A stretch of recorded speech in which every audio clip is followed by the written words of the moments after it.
Uhali gani mwanafamilia wa Mkubwa Media? Kama ni mara yako ya kwanza kutazama video hapa, hakikisha unabonyeza alama nyekundu iliyoandikwa subscribe. Wakati Mwijaku akiwa katika kituo cha Crown Media, Crown FM, alikizungumzia kuhusiana na Kajala alivyokutana naye, na Kajala akaweza kuzungumza mengi sana ambayo kiukweli yeye mwenyewe kama Mwijaku yanaonekana kumsikitisha sana.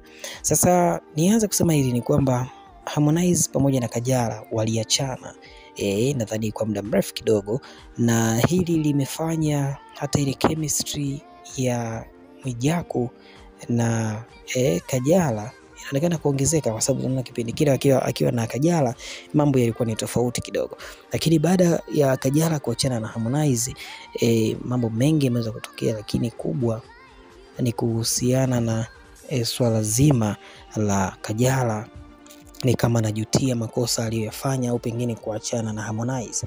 Maneno ya Mwijaku anafafanua na kusema kwamba kadri siku zinazozidi kwenda, Kajala haelewi nini ambacho kimeweza kufanya mpaka penzi lake pamoja na Harmonize kuvunjika, ambapo wanasema kwamba yani yeye Kajala anashangaa kwamba yeye alikuwa karibu na Harmonize na mambo yalikuwa ni mazuri kabisa, na wala hakukuwa na ugomvi wa aina yoyote, lakini baada ya ugomvi kutokea mdogo tu wakaweza kuachana, kitu ambacho kimefanya Kajala aweze kushangaa kwamba ni kitu gani ambacho kimeweza kuingilia kati. Lakini pia Mwijaku anasema kwamba uchawi upo, yani kuna wachawi ambao wameweza kuloga penzi la Harmonize pamoja na Kajala, kwa sababu hakukuwa na mantiki yoyote kwa wawili hawa kuweza kugombana na kufikia hatua ya kuachana na kuweza kutengana, kitu ambacho Kajala mwenyewe anashindwa kuelewa.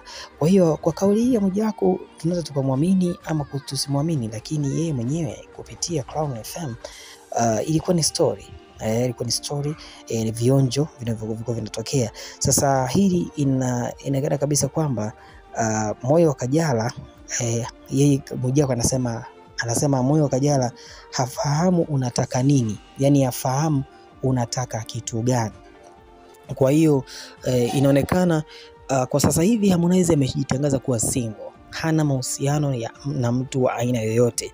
Yani hata walikuwa wameweza kusema kwamba alikuwa na mahusiano na Posh Queen, baadaye sasa hivi anasema kwamba ana mahusiano na Abigail Chams. Yeye mwenyewe Harmonize amekataa na kusema kwamba hana mahusiano na mtu wa aina yoyote. Sasa kwa upande wa Mwijaku ni kwamba ameweza kutoboa siri kwamba lile penzi la Harmonize na Kajala ni kwamba kuna vitu ambavyo vilizo kutokea. Mfano nakumbuka Harmonize alikuwa anafanya diet na Kajala alikuwa anampelekea matunda, alikuwa anampeleka na supu ya samaki, wanakaa ndani ya kasiri la Harmonize Konde Gang Village, huku Kajala akikalia kochi la milioni 24.